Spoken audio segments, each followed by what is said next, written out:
Hello दोस्तों, मैं समीर सोलंकी स्वागत करता हूं आपके अपने चैनल एस स्टडी पॉइंट में। दोस्तों, आज फिर हम एक नए टॉपिक के नोट्स बनाएंगे जिसका नाम है सविनय अवज्ञा आंदोलन। तो चलिए बनाते हैं नोट्स।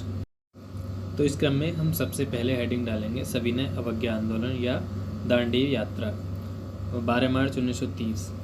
इसमें फिर हम डिस्क्रिप्शन डालेंगे सविनय अवज्ञा आंदोलन गांधी जी द्वारा चलाया गया दूसरा सबसे बड़ा आंदोलन था। इस आंदोलन के तहत संपूर्ण देश से यह आग्रह किया गया कि वह अंग्रेजों को कर यानी टैक्स ना दें। इसके अलावा इस आंदोलन के तहत अफीम, शराब और गांजा की दुकानें बंद करने और विदेशी वस्तुओं का बहिष्कार करने का आह्वान किया गया। यह आंदोलन नमक तोड़ो आंदोलन और दांडी मार्च के नाम से भी जाना जाता है। इसके आगे के क्रम में हम देखेंगे सविनय अवज्ञा आंदोलन की पृष्ठभूमि या कारण। वो क्या कारण थे जिनसे सविनय अवज्ञा आंदोलन की शुरुआत हुई थी। तो इनको निम्न प्रकार से बताया जा सकता है। जैसे नंबर 1 है इसमें कांग्रेस का अल्टीमेटम। नेहरू रिपोर्ट के संबंध में कांग्रेस के नेताओं में काफ़ी मतभेद थे।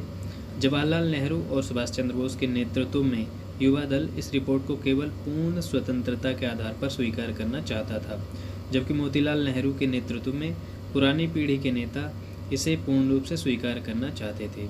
तो ऐसी स्थिति में गांधी जी ने मध्यस्थता करते हुए एक प्रस्ताव पेश किया जो कि ब्रिटिश शासन के लिए एक अल्टीमेटम भी था। इस प्रस्ताव में इस बात का उल्लेख किया गया था कि यदि ब्रिटिश संसद 13 दिसंबर 1931 तक बिना राजनीतिक स्थिति में बदलाव किए इसे स्वीकार कर ले तो कांग्रेस भी इस विधान को अपना लेगी। लेकिन यदि ब्रिटिश संसद इस प्रस्ताव को अस्वीकार कर देगी तो हम देश में करबंदी के साथ ही असहयोग आंदोलन को दोबारा से चलाएंगे। इसमें अगला पॉइंट है इंग्लैंड में मजदूर दल की सरकार। सन 1929 में इंग्लैंड में मजदूर दल की सरकार बनी, जिससे भारतीयों को काफ़ी उम्मीदें थीं, क्योंकि मजदूर दल के नेता भारतीयों के हित की बात करते थे। लेकिन मजदूर दल की सरकार पर भारत विरोधी शक्तियों का दबाव होने के कारण भारत की स्थिति में कोई बदलाव नहीं हो सका। इसमें तीसरा पॉइंट है 1929 का पूर्ण स्वाधीनता का प्रस्ताव। ब्रिटिश सरकार के दृष्टिकोण से भारतीय लोग यह जान गए थे कि जब तक ब्रिटिश सरकार पर दबाव नहीं होगा तब तक वह भारतीयों को पूर्ण स्वतंत्रता नहीं देंगे। इसी बीच 1929 में कांग्रेस के लाहौर अधिवेशन में 31 दिसंबर 1929 को रात 12 बजे रावी नदी के तट पर तिरंगा फहराकर पूर्ण स्वाधीनता का प्रस्ताव पास किया गया कांग्रेस के द्वारा। इसी समय कांग्रेस ने यह निश्चित किया कि कांग्रेस गोलमेज सम्मेलन में भाग नहीं लेगी और नेहरू रिपोर्ट वापस ले ली गई। इसके बाद नई कार्य समिति ने यह निश्चित किया कि प्रतिवर्ष 26 जनवरी का दिन स्वाधीनता दिवस यानी रिपब्लिक डे के रूप में मनाया जाएगा और स्वाधीनता प्रत्येक भारतीय का जन्मसिद्ध अधिकार होगी। इसमें अगला पॉइंट है देश की आंतरिक स्थिति। जिस समय कांग्रेस ने पूर्ण स्वाधीनता का प्रस्ताव पास किया था उस समय भारत सहित संपूर्ण विश्व आर्थिक मंदी से गुजर रहा था।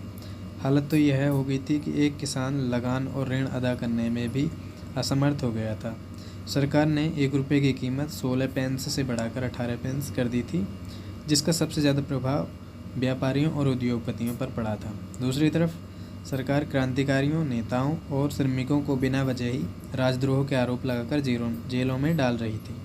इसके बाद जनता में भारी असंतोष फैलने लगा और गांधी जी के पास आंदोलन करने के अलावा दूसरा कोई रास्ता शेष नहीं रह गया था। इसमें अगला पॉइंट है आंदोलन करने का निर्णय।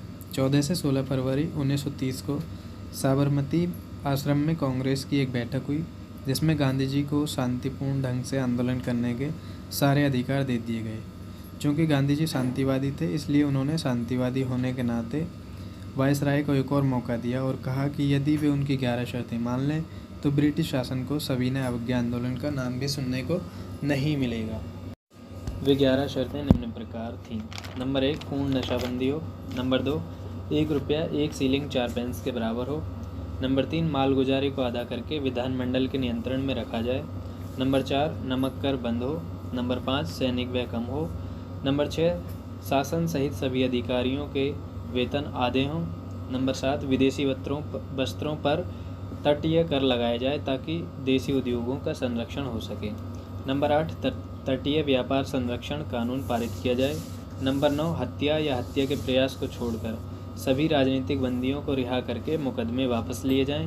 नंबर 10 खुफिया पुलिस खत्म हो। नंबर 11 आत्मरक्षा के लिए हथियारों के लाइसेंस दिए जाएं। इस पत्र का ब्रिटिश सरकार ने सहानुभूतिपूर्वक जवाब देने के बजाय गिरफ्तारियां शुरू कर दी, जिसके बाद गांधी जी के पास आंदोलन करने के अलावा दूसरा कोई रास्ता शेष नहीं बचा और आंदोलन शुरू हो गया। सविनय अवज्ञा आंदोलन की पृष्ठभूमि और शुरुआत हमने देख ली है। उसके बाद हम देखेंगे सविनय अवज्ञा आंदोलन का कार्यक्रम। तो इसमें है कि गांधी जी ने निश्चय किया कि वे शासन की बिना अनुमति के ही डांडी यानी समुद्र तट तक पैदल जाएंगे और नमक बनाकर शासन के कानून का उल्लंघन करेंगे। 11 मार्च 1930 को साबरमती पर 75,000 लोगों ने यह प्रतिज्ञा की कि जब तक पूर्ण स्वतंत्रता प्राप्त नहीं हो जाती तब तक ना तो वे खुद चैन से बैठेंगे और ना ही शासन को बैठने देंगे। 12 मार्च 1930 को गांधी जी और उनके चुने हुए 79 कार्यकर्ता साबरमती से डांडी की ओर चल पड़े। सरदार पटेल ने लोगों को गांधी जी के स्वागत और कार्यक्रम के लिए एकत्रित किया। 200 मील की यह यात्रा 24 दिनों में पूरी हुई थी।